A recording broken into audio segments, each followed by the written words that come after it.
Our first presenters for today are Chantal Camden from Sherbrooke University and Keiko Shikako-Thomas from McGill University.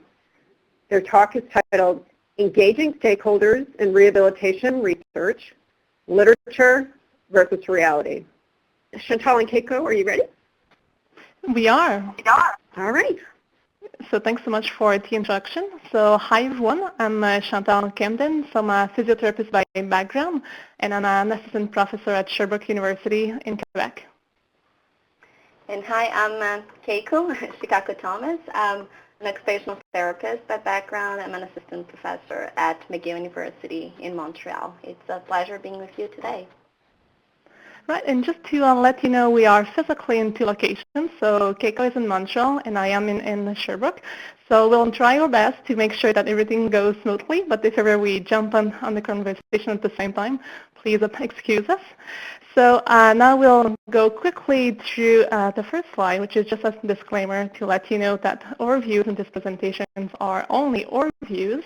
And to let you know, Keiko and I met when we were both postdoc fellows at Canchal, and we published an article around engaging stakeholders in rehabilitation research, and you have the reference at the bottom of the slide. But we also wanted to share with you that there's a free article online on Canchal's website if ever you're interested to hear more about integrated knowledge translation too. So just to let you know, my expertise around engaging with stakeholders is mostly with regards to developing, implementing, and evaluating new service delivery models for children with disabilities. And Keiko has been working mostly with decision makers and policy makers, but also community organizations, families, and other stakeholders around policy making and improving policies to foster participation for children with disabilities. So we thought before actually getting started, we would just like have some funny slides for you to share with you. So in the early days of knowledge translation, really what we would see is we realized that there were some gap, if you want, between the evidence that we had and the knowledge that was used in clinic. So really the knowledge translation process was mostly unidirectional from research to clinic. And it was really around using lay language to actually transfer the knowledge to apply it in clinic. So over time, we realized that actually there were a whole universe around the clinician. So it's just like some funny images to illustrate that actually there's many factors influencing the clinician's ability to use the evidence, but also that knowledge translation or implementation science, it's not only about focusing on clinicians, but also engaging with families and policymakers, but also many other stakeholders to ensuring that we use like the evidence that we have in clinic. And not only in clinic, but in all sorts of programs, activities, like policies. And in fact, the knowledge translation process is a bidirectional relationship, so as you see with the double-sided arrows. So, and service delivery models, or the organization of services, is one of the factors influencing our ability to use evidence, and this is how I became, over time, interested by developing, implementing, and evaluating new service delivery models. So in trying to understand better our audience, which is the topic of the day, it's an understanding that people come from different mindsets and also different universes. So in trying to communicate this, just to exemplify and to put you in the mindset for talking with different stakeholders. So, so here we come. So if you try to understand who is up there, so this lost person saying, where am I? And say, well, you're 30 meters above the ground in a balloon. You must be a researcher. Yes, how did you know? Well, because what you told me is absolutely correct, but completely useless. Well, you must be a policymaker. Yes, how did you know? Well, because you don't know where you are, you don't know where you're going, and now you're blaming me. So that's just a fun example to give an idea of how different audiences and different clients, different groups have different needs. And understanding the needs is crucial into getting the products that we want out of research interactions and making into successful interactions that can result into better research outcomes, which is what we aim at discussing today. Giving the full credits from this slides from Jonathan Lomans, and then was presented at the TITRE workshop for Lawrence Green, so using with double permission. So just to illustrate what we want to bring to you today. So to give you a quick overview of what we are going to talk, we want to first get to know our audience today, and this is a very new, for me, all online conference for all of us, so it's interesting to have a different interaction with our audience, but in the next slide we want to get to know you better. Then we're going to give a quick overview of what is integrated KT, and that's integrated knowledge translation, the concept that we're trying to present here and what we try to make a scope review of in the article we're going to talk about. So a little bit of theory regarding the findings from our scoping review. So why engaging with stakeholders in research, how to do it, so the method that we identified from the research, that what has been done, what are the facilitators and barriers, and the expected outcomes of engaging with different stakeholders. And also then we're going to share with you a few stories of engagement from our research programs. Both Chantal and I, as she mentioned, we have had a different experience with different stakeholder groups, and then we would like to share with you a bit of what we have done, what has worked and what has not worked, and to potentially generate some discussion with you.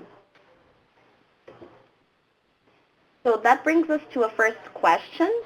And we're hoping, okay, so the poll is already there. We would like to know who you are, and interesting, looking at the chat box, you see when we asked for you to introduce, everybody said where you're from, but nobody said exactly who you are. So which group you're representing, researcher, clinician, individual with disability, family member of someone with a disability, a community worker, so a teacher, a coach, some other professional, program manager in a health center, a decision maker, a policy maker, other, in which case would ask you to enter in the chat box. Oh, okay, I see already a librarian, that's great.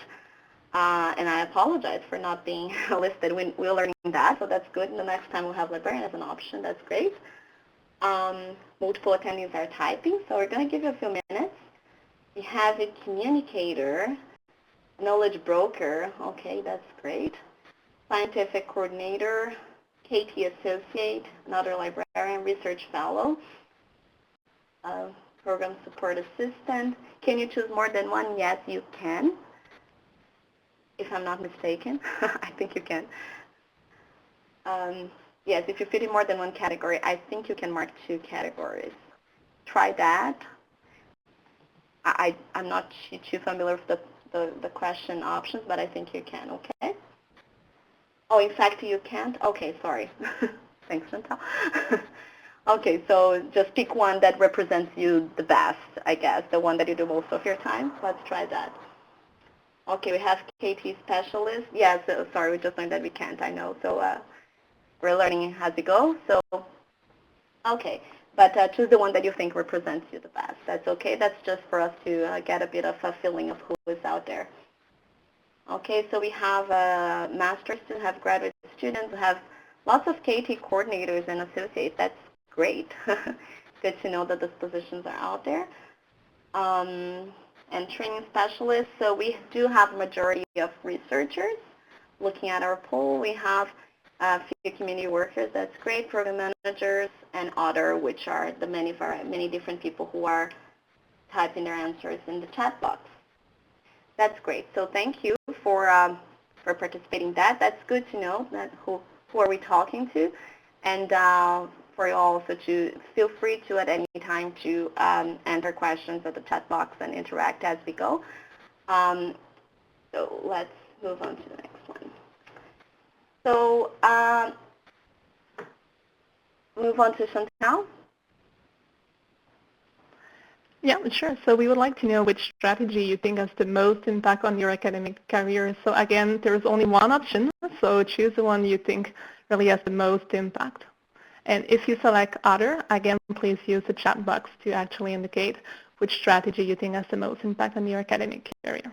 So I know this question maybe apply more for researchers, although because it says academic career, but for non-researcher, just please select the one you think has the most impact on your career. So we see that academic journals is the top choice so far, though the percentage is decreasing. We also have face-to-face meetings with stakeholders. So unfortunately, we cannot see who's saying what. But I would suspect academic journal is probably the one that is mostly selected by researchers, while the other group of stakeholders maybe have different other options. We have some people who have selected press release, only 1%, now 3% policy briefs, some email alerts, academic conferences too, seminars or workshops. Media interviews, interestingly, hasn't been selected by anyone so far. And under other, we have academic journals, policy briefs, face-to-face meetings. So these are the different options that have been selected. So thank you for participating in this question too. And now back again to Keiko.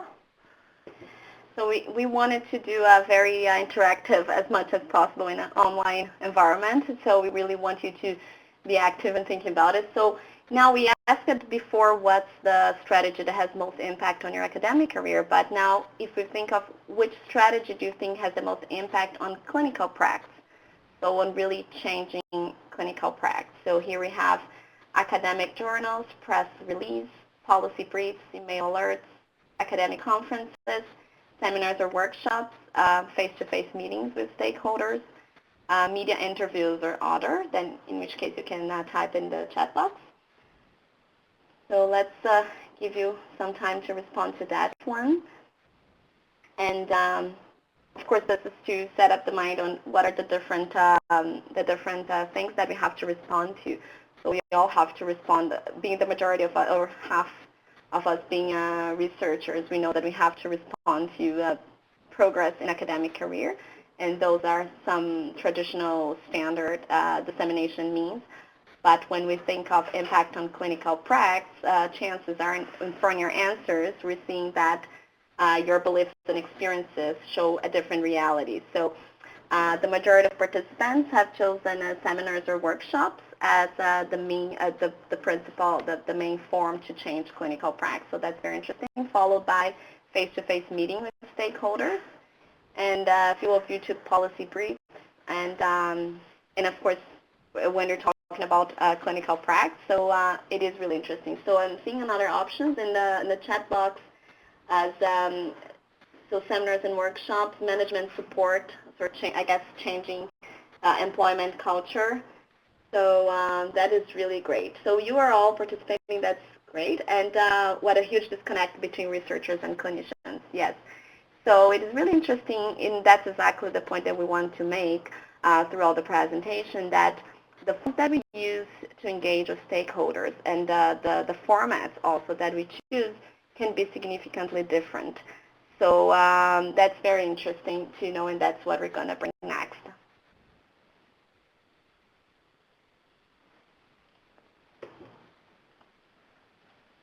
Okay, so now we would like to switch to integrated knowledge translation, and we would like to know how much do you feel you know about IKT, so integrated knowledge translation.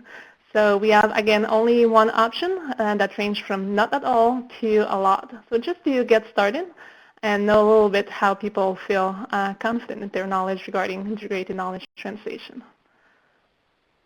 Okay, so many people do, actually quite a lot, some people, and some people a fair bit, a little bit.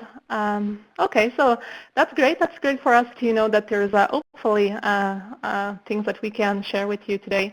And you will probably realize too that there's probably much more that you know around integrated knowledge translation.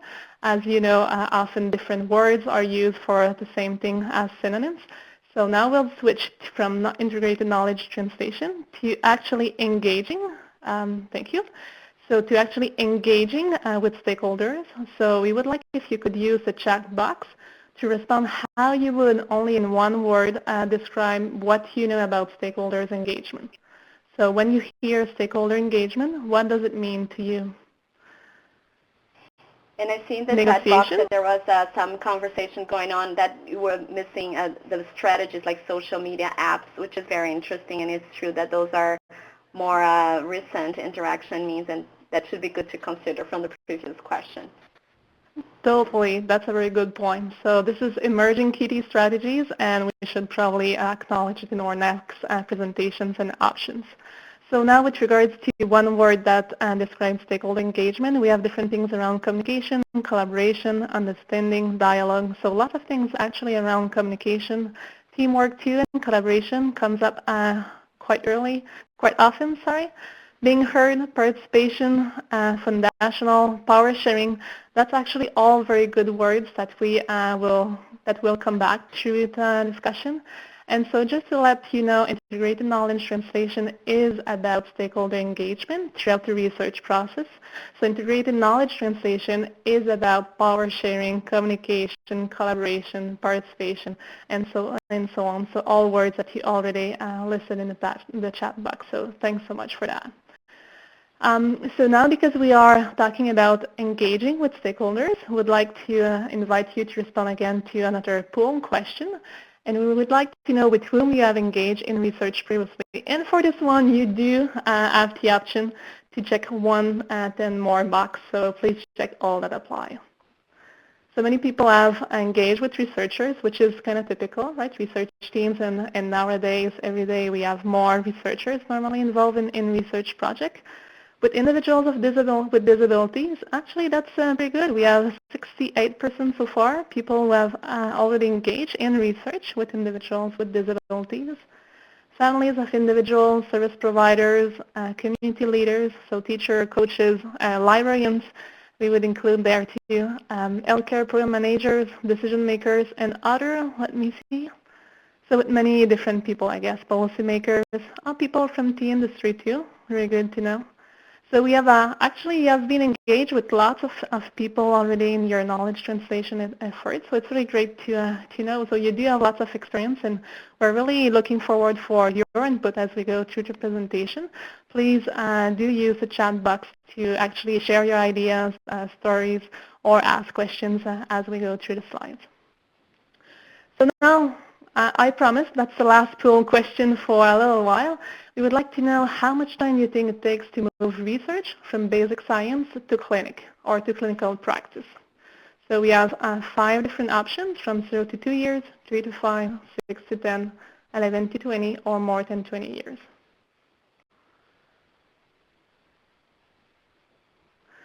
So we have the majority who are saying 11 to 20 years, and some that are saying 6 to 10, 3 to 5. And actually, that's probably the only one that we, oops, sorry, if you can just maybe remove the poll question.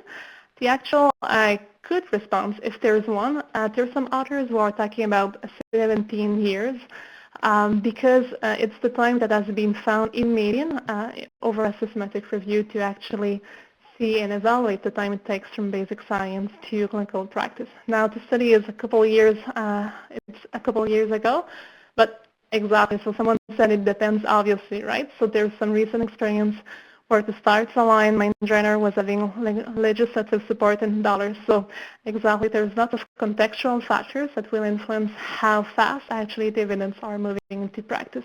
But still, in general, there's really a huge time lag between the time where basic science knowledge is produced and actually the time where it's applied to clinical practice.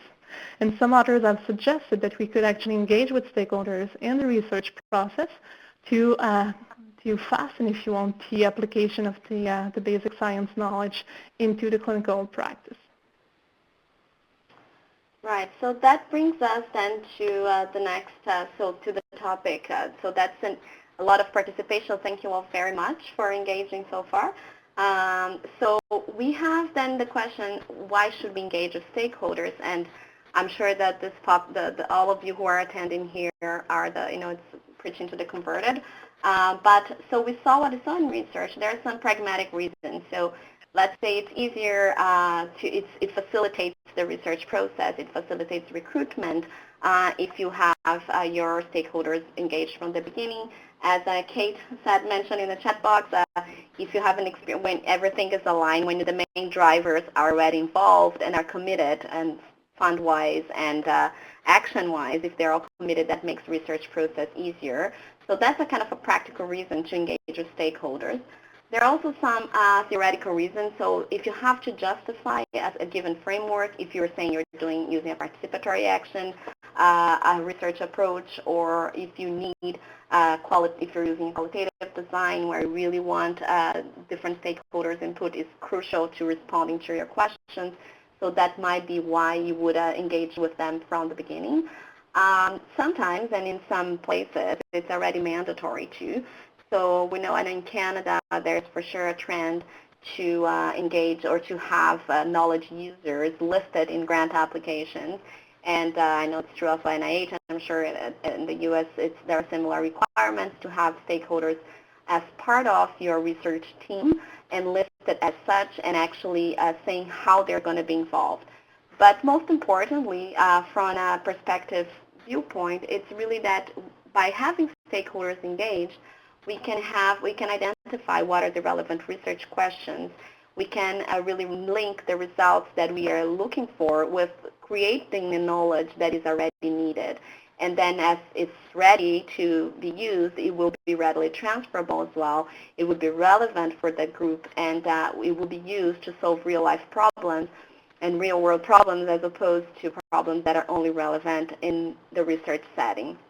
So the idea of engaging stakeholders is really based on the idea of making research relevant and making that from the beginning truly in all different steps. Going back to the question that we asked you before, this research article by Brownson Group showed that how practitioners learn about research findings. So talking about the difference between the two worlds that we saw in your answers. So practitioners learn more when they responded to a survey. They said most of them learn about research findings through their professional associations. That's the first option. Then through seminars and workshops, email alerts, and journal articles. However, researchers, they perceive that the most effective way to, and again, this is not taking into consideration except for email, but not many of the new technology. The article is from 2013. I'm sure that could be different now. So how researchers perceive that they most effectively reach practitioners. So we really see through journal articles, it's still researchers will perceive this as an effective means to have their research out. And then face-to-face meetings and media interviews and press release. So we really see there are two different worlds and priorities are not aligned at all in that sense. When we see then how researchers raise their efforts to disseminate research findings to non-research audience, so that's not to other researchers. The majority of them feel that their efforts are really poor. So a third of the respondents said that their efforts are very poor to adequate, good, the 22%, but the minority of that, but it's perceived as very efficient or excellent dissemination of findings to non-research audience. And that's why we're often talking here, and that's what we're trying to emphasize, is engaging with non-research audience. So yes, stakeholders could be other researchers and other research groups, but we want to focus on what are the needs of non-research audiences. The Canadian Institute of Health Research has proposed that this research to practice continuing, so understanding what are the differences that come, the different valleys of knowledge, and I'm sure most of you are familiar with it, but from basic biomedical research, there's a first valley where knowledge has to move from basic research to clinical science and knowledge, and then from clinical science and knowledge to the second valley is on health decision-making clinical practice. So for us, what we would like to emphasize is this engaging stakeholders is what will help you, is one of the factors that will probably help research navigate through these valleys and into final action and changes in decision-making and clinical practice at the very end of the research to practice continuum. So, Chantal?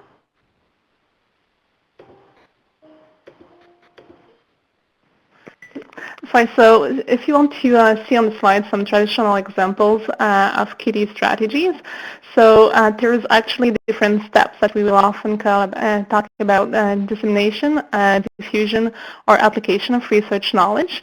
So some examples, with regards to implementation. For instance, tool development, clinical practice guidelines, best practice recommendations, and decision support tools. Next examples we'll think about around for implementation, so different KD strategies more with regards to implementation. Now with regards to dissemination, which is more like pushing or giving the knowledge, so it's around workshops, articles, brief, YouTube videos. So as you can see, there's different type of traditional KD strategies that can be used that will either relate to diffusion, dissemination, or application or implementation of the research knowledge.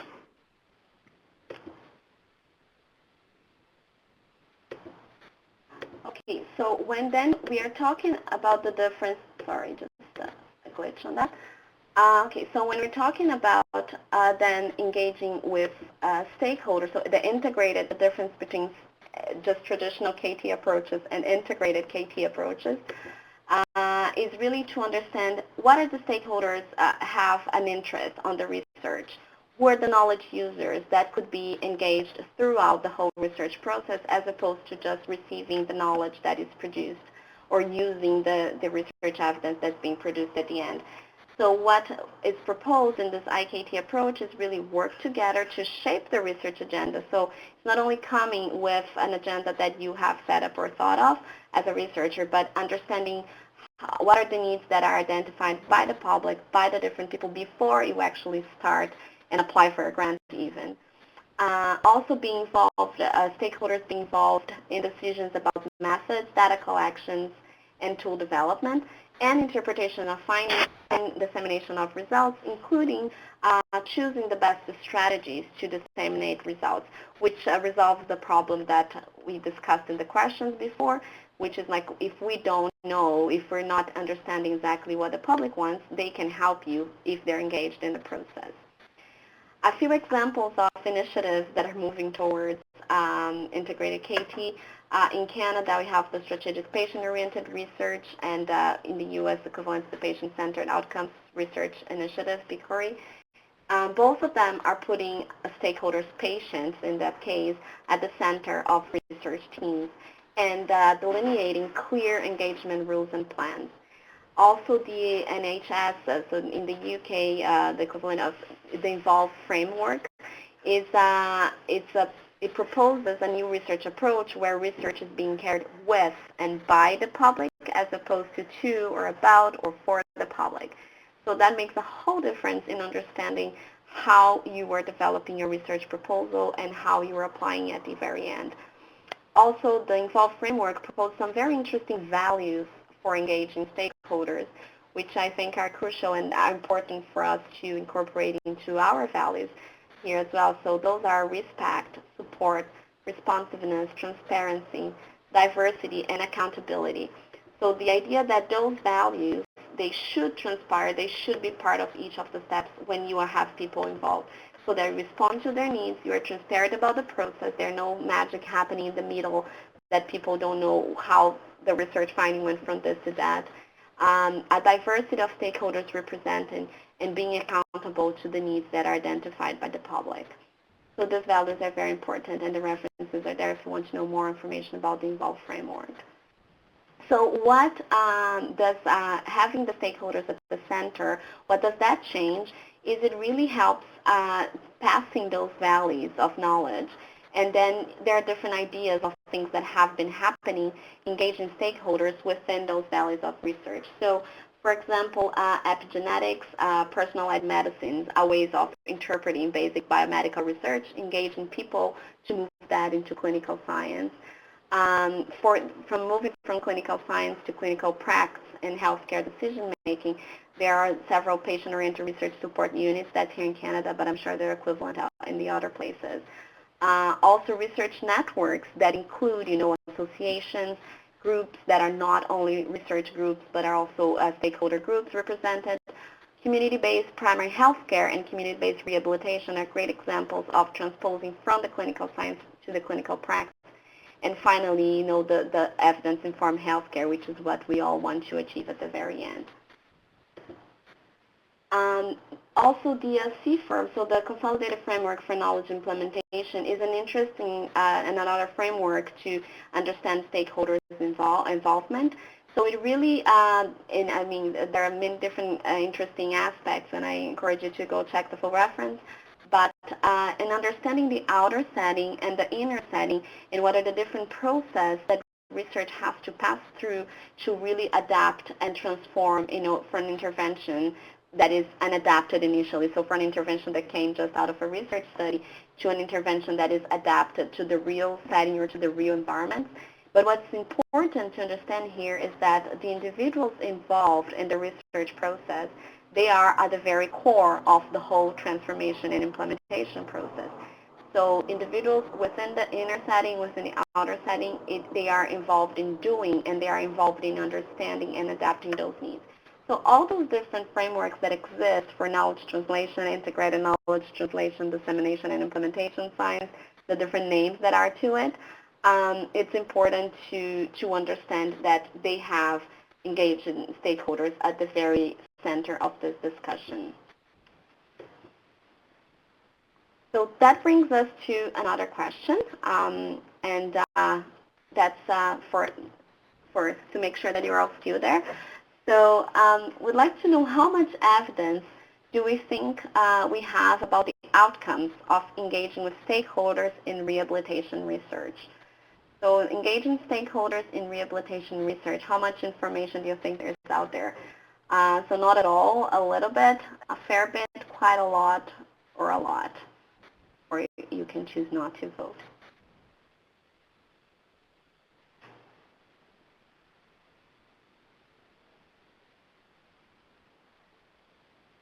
Okay, so we have a 60%. I was trying to give a quick peek at the chat box and while you're responding.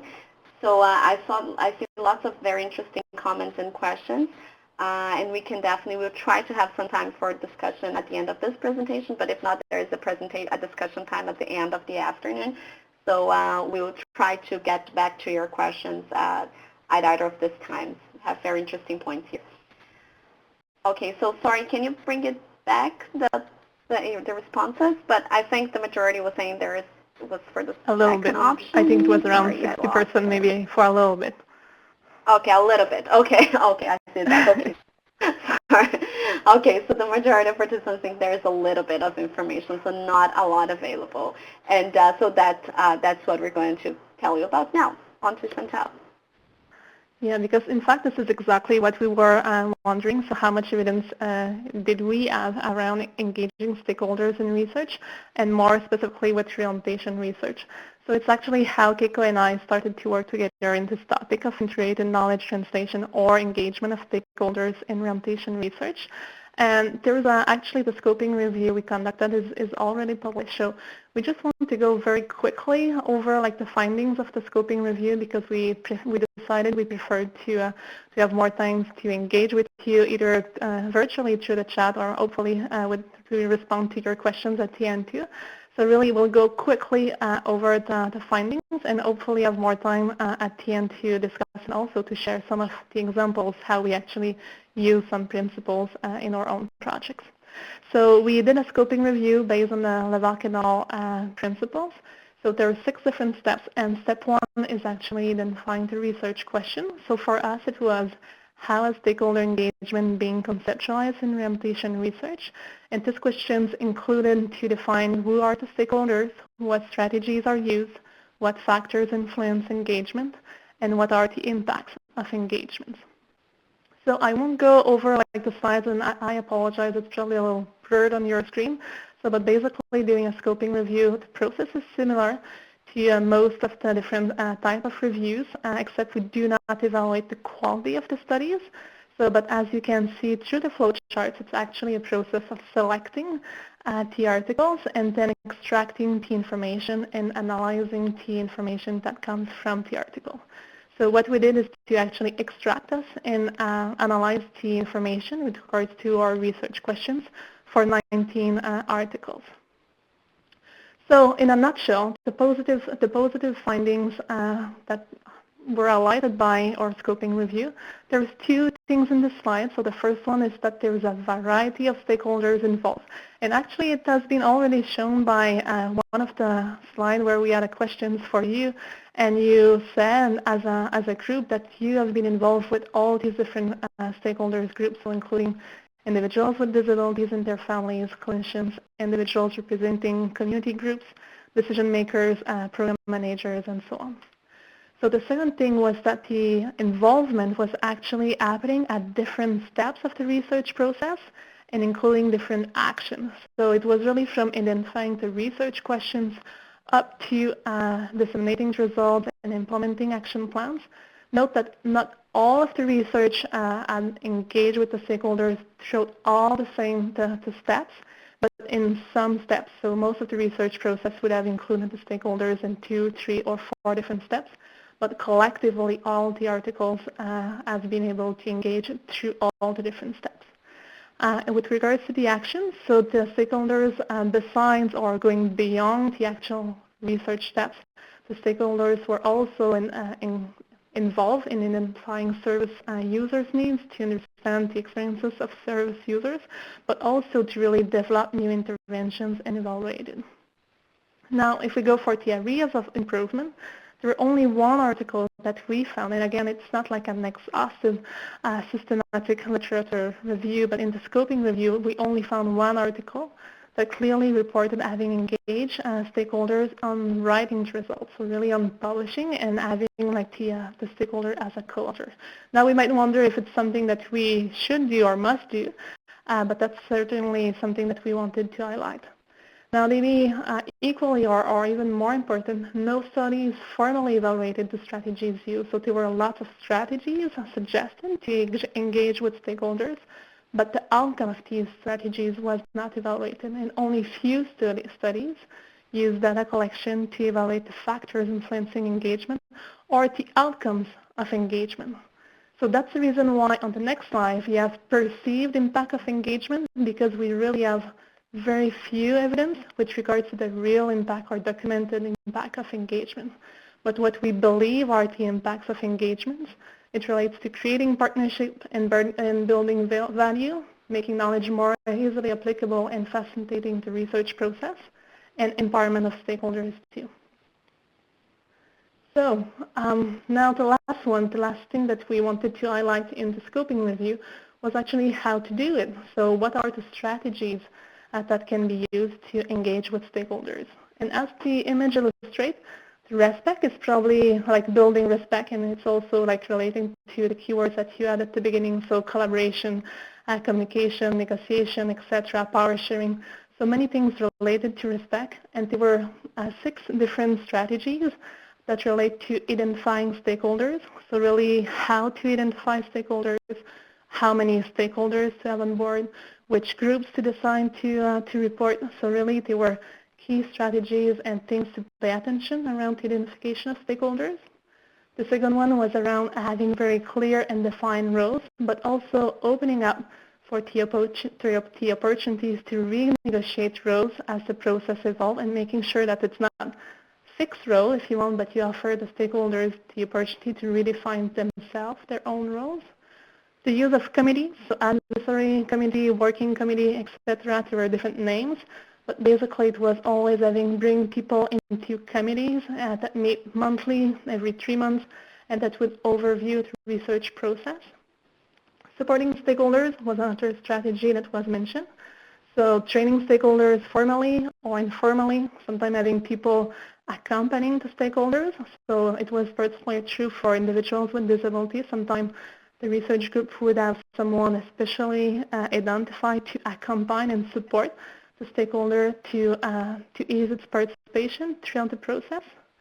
Now, paying attention to communication and culture. So we already mentioned like using lay term, making sure that like the information is clearly understood by all the groups involved, and recognizing that they might have different cultures, and ensuring that everyone's priorities also are able to be voiced during the project. So sharing power, it's also, as Keiko mentioned, it's not only about having mandatory stakeholders on board, but really being willing to incorporate people's suggestions throughout the process, so changing maybe even the research, some pieces of the research design. And finally, to make sure to be able to do all that, having enough time, funds, and resources really appear to be essential.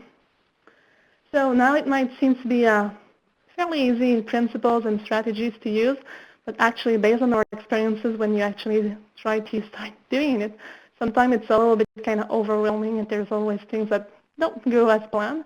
So our key message for you, if you have never been engaged involved in engaging with stakeholders, what probably most of you have already been, was just like, don't panic if things don't go as expected. It's normal, and don't run away, and just keep calm, share with colleagues. And at the end of the day, it's really worth to keep going and engaging with stakeholders. So we wanted to give you two examples, and I'll go first with a project where we worked with clinicians and families, actually a family association delegated to families in the project to implement knowledge tools in rehabilitation centers to foster uptake of evidence-based practice around DCD, which is developmental coordination disorder. Now, I don't know if most of you are familiar with this framework. It's the Knowledge to Action framework, which is really commonly used in Canada. So the reference is at the bottom of the image, and we'll go together through the different steps. So what you have in the middle, which is like the triangle or the funnel, is really around knowledge creation. And the first step is really to build the evidence. So, and in DCD, so developmental coordination disorder, we already had lots of information with regards to the chronicity of the condition, the impacts on everyday functioning, the kind of services we needed. So this presentation is really not around DCD, but just using DCD as an example. But just to say that with regards to knowledge inquiry, we had lots of knowledge. Now, the two next steps in this funnel are around synthesis and production of different tools to actually foster the implementation of the knowledge. And what we knew around DCD is that there were research and practice gaps with regards to how parents manage DCD and how clinicians manage DCD. Some resources or tools were already available, but not in French and maybe not necessarily applicable in the context where we were in Quebec. So that's the reason why we decided to actually develop this project. So the study objectives, the first one was to really add and to implement it in Quebec. So this is the first actually box in the model, which is to identify the problem. We had no access to actually evidence-based resources, and to review and select the knowledge. So we selected a website that was currently existing in English and decided to actually adapt it for the province of Quebec. So now we'll go through the four first steps in the model. So the first one, which is around identifying the problem, adapting the knowledge to local context, assessing barriers, and selecting different interventions. And just quickly contrast this with what we have done through these four first steps with the different principles that we actually identify in our scoping review. So with regards to identifying stakeholders, I was really fortunate to have a very long-standing relationship with clinicians. And also with the parent association, but actually I knew them, we have been collaborating together, but really never have worked together in a research project, and really it does make a difference, as you will see. And we actually ask people to self-identify their representatives, so we had 2 rehabilitation centers and 1 parent association, and asked them to, we didn't determine which clinician was going, or which family was going to be on the committee, but really have the group determine themselves who was going to be on the committee, which has pros and cons that I'll be happy to discuss at the end. We also decided to have to form some committees, so we had a working committee meeting monthly by phone. And were the roles clear? To be fully honest, I'm not fully sure, because as you will see, even at the end of the project, there were some people saying, oh no, I'm just starting to understand what I got myself into. So sometimes we think, I thought it was really clear what I was expecting from the different stakeholders. And it was probably for clinicians who had been involved before, but when it's the first time, really, I think the key message for me is that really you need just to take more time and sometimes to have different strategies written orally just to check at different points formally throughout the process, just to make sure that the roles are still clear. Supporting stakeholders. Again, we haven't done any formal training in this project. I'm not sure we necessarily should have done formal training, but certainly to accompany better the stakeholders with regard to their roles, but just also letting them know, and especially the family representatives, know what's a research process, the different steps, and what we are going to be doing through these different monthly meetings is certainly something that we could have done better.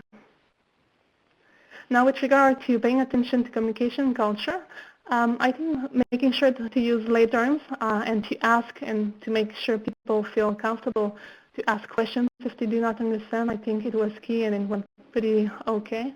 Asking for their priorities too, and again having people comfortable saying that there's different things maybe or priorities they would like to do. And to give you an example, we're not planning necessarily to actually engage with teachers in this project, but because it was so important for our family members, we extended some of the research activities to actually reach for teachers and education players too. Sharing powers, so we did modify the questionnaires and different strategies for recruitment that were planned. And again, having enough time, funds, and resources. It was a small project, but we did make sure that we had some money available for the participants to make sure to compensate for their participation in the project. So this is a parent's code after the end of the project. Next time I will know what I am getting myself into. So again, I think it like the experience of knowing what's really expected from the stakeholders, and to be fully honest, also from the researchers when you get started, it's really something that just your confidence levels go as you go. So I'll go very quickly around like the next two objectives just to let you know that actually we had a working committee that the first things they do is to really revise and develop new materials to make sure it was adapted to the context. And we did some focus group to identify the barriers and make sure, like for instance, the videos that we had on the website were going to be available. It's not something that we thought, but for instance, the YouTube videos were not able to be displayed in rehabilitation centers because they were blocked. So it's still little tiny details, but do make a difference at the end of the day. In the way that we actually develop different strategies to implement or share the website, the rehabilitation centers did participate, so the clinicians gave the information to the families, but really the reach out or the recruitment was only very little with this strategy, and it's really the parent association using social media. So earlier in the presentation we were talking about social media. So it's really what really helped us really reach much more families, not only for the recruitment, but really also for just making sure parents had access to the information. And this is really a strategy that came from the working committee and the parent association. So really it gave us much more reach than what we were originally expecting with this project. And oops. Oh, there's maybe something missing. So it's really just to say the relevance of engaging with stakeholders for us in research was just like really, really clear, given to reach, and the fact that the strategies that gave us this reach really came from the families. So just a little bit of method. So the questionnaires that we use, the pre, post, and follow-up, really, it's really the parents again on the working committee. We reviewed the questionnaires, the wording, just to make sure that it was really clear for the parents. So they really facilitate the recruitment, but also the interpretation of the results of what we found across the 3 different questionnaires. Satisfaction was really high, and we really believe it's because of the relevance of the intervention and the key materials developed with the families. And for the next phase of the circle, well, and just to stay tuned because next phases are coming.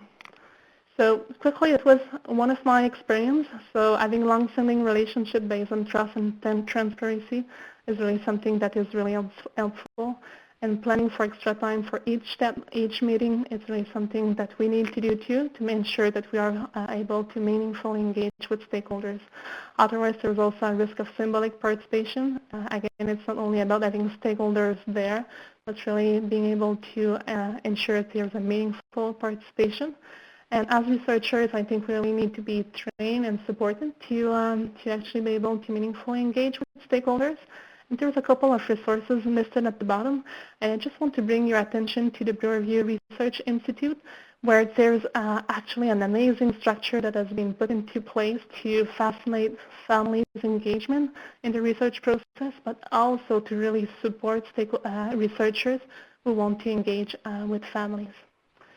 So that was the example that I wanted to share with you. Now back to Keiko.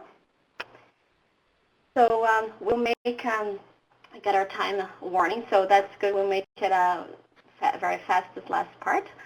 So really important. So with this second example, I will skip through a few of the details, but essentially, in one of the research projects that we did, we realized at the end that the findings that we had, there was about participation of children with disabilities in leisure activities.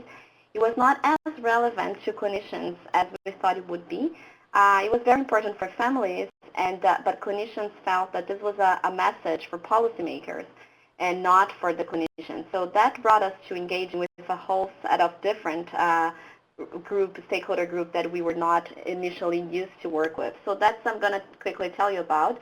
So we wanted to identify which are the policies that could then support participation. If it was not about changes in clinical practice, how we could change policies and how we could communicate the research results to policymakers. So in that, it started with different strategies in terms of first identify what are the policies out there, and then talking to policymakers and doing a critical discourse analysis to see what were the strategies that they felt would be most effective to communicate research or to engage them in research next time. The difference that we saw on that I think are the key messages that are going to take for now, is really that the difference between what the researchers think, so that goes back to that first cartoon that we used in the beginning, it's really that for researchers, the problem that they see is that they do not understand the policy process. And I see there are some policy analysts in the audience, so that's an important audience to engage with. So in understanding political cycles, who are the players, how that functions, what are the different timing for research versus the timing for policy making, the ethics involved when you have to respond to policy needs through your research questions, and then the differences that exist between traditional KP approaches with clinicians or with families even, and with policymakers can be very different. On the other hand, what policymakers think is that there's a very relative and small role of research-based evidence in policymaking, and often the relevance of the research that is generated in academic research is not high enough to make the case for a policy change. So also considering that the populations that we deal with are minorities, and often only one of the populations that they have to take into consideration, and the priority setting agenda, I'm skipping to the last one, it varies a lot. So it's important to have them engaged, because that will show us what's the role of research and how we can make it about. So I'll skip it on just to summarize what a policy officer told us is, like, you have to give them ideas. Policymakers are not the experts, you are the experts. So the idea that you are the one who have to package and to make the information relevant, and not expecting that a policymaker or a politician with no background or experience in your area to take action or to do anything about the information that you're generating. So it's really the packaging the message. So can you come back with that 3-year study summarized in 6 bullet points in PowerPoint? And that's often what people need to take action in the policy setting. So we developed a few alternative strategies that are out of our traditional realm of research, and we can discuss later as time is advancing. But developing public forums with multiple stakeholders, including policymakers, to present the research results and to then make a difference, and to then make a discussion of, okay, what are the next steps? What are the next research points that we can work on?